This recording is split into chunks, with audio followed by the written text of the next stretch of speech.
Right ఇక బులెటిన్లో breaking news చూస్తున్నా మహబూబ్ నగర్ డీసీసీబీ చైర్మన్ పదవి కాంగ్రెస్ ఖాతాలోకి వచ్చి చేరింది. మహబూబ్ నగర్ డీసీసీబీ చైర్మన్ పదవికి కాంగ్రెస్ నుండి మామిళ్లపల్లి విష్ణువర్ధన్ రెడ్డి ఒక్కడే నామినేషన్ దాఖలు చేశారు. దీంతో పోటీకి ఎవరూ లేకపోవడంతో విష్ణువర్ధన్ రెడ్డి ఏకగ్రీవంగా ఎన్నికయ్యారు.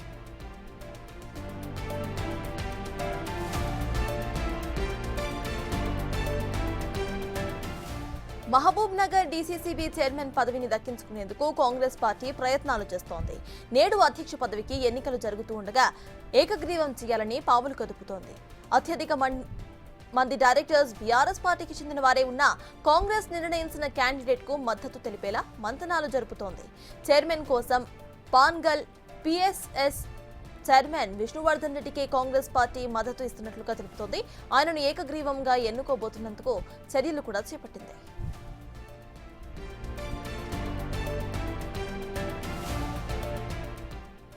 చైర్మన్ గా నిజాం పాషా గత కొంతకాలంగా అనారోగ్యంతో బాధపడుతూ ఉండటంతో చైర్మన్ పదవికి రాజీనామా చేశారు ఆయన. దీంతో డీసీసీబీ చైర్మన్ పదవికి ఈ రోజు ఎన్నికలు జరగబోతున్నాయి.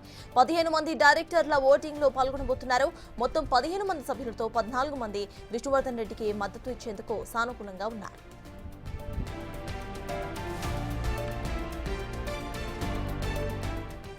ఇదే విషయంపై పూర్తి డీటెయిల్స్ ను మా ప్రతినిధి శంకర్ అందిస్తారు.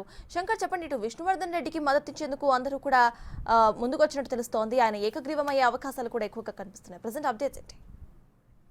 సర్తాజ్, మహబూబ్ నగర్ డీసీసీబీ చైర్మన్ పదవి ఇప్పటికే కాంగ్రెస్ ఖాతాలోకి వెళ్లిపోయింది. ఈ రోజు ఉదయం నుంచి కూడా ఎన్నికల ప్రక్రియ ప్రారంభమైంది. 2020 సంవత్సరంలో ప్రాథమిక వ్యవసాయ సహకార సంఘాలకు సంబంధించినటువంటి ఎన్నికల్లో కూడా 67 ప్రాథమిక వ్యవసాయ సంఘాలకు గాను 65లో కూడా బీఆర్ఎస్ మద్దతుదారులే పూర్తి స్థాయిలో ఉండడం, దాంతో పాటుగా ఆ 15 మంది చైర్మన్ గా ఉంటూ అప్పట్లో నిజాం పాషాను కూడా డీసీసీబీ చైర్మన్ పదవికి సంబంధించి చైర్మన్ గా ఎన్నుకున్నారు. దీంతో గత కొద్ది కాలంగా కూడా నిజాం పాషా అనారోగ్యంతో బాధపడుతూ డీసీసీబీ చైర్మన్ పదవి కూడా రాజీనామా చేశాడు. ఈ క్రమంలోనే డీసీసీబీ చైర్మన్ కు ఎన్నిక అనివార్యమైంది. ఈ రోజు ఉదయం స్టార్ట్ అయి ఈవినింగ్ వరకు జరగాల్సినటువంటి ప్రక్రియలో మొత్తంగా ఎవరైతే చైర్మన్ రేస్ లో ఒకరే అభ్యర్థి నామినేషన్ దాఖలు చేయడంతో అభ్యర్థి ఎవరైతే ఉన్నారో విష్ణువర్ధన్ రెడ్డిని అధికారులు పూర్తిస్థాయిలో చైర్మన్ పదవికి అర్హుడంటూ కూడా డిక్లేర్ చేసినటువంటి ఏకగ్రీవంగా కంప్లీట్ అయింది. ఏదేమైనప్పటికీ బీఆర్ఎస్ సింహభాగం ఉన్నప్పటికీ ఎవరు పోటీలో నిలవకపోవడంతో ఒకసారిగా ఇనానిమస్ గా ప్రకటిస్తూ కూడా అధికారులు నిర్ణయం తీసుకున్నటువంటి పరిస్థితి కనిపిస్తుంది.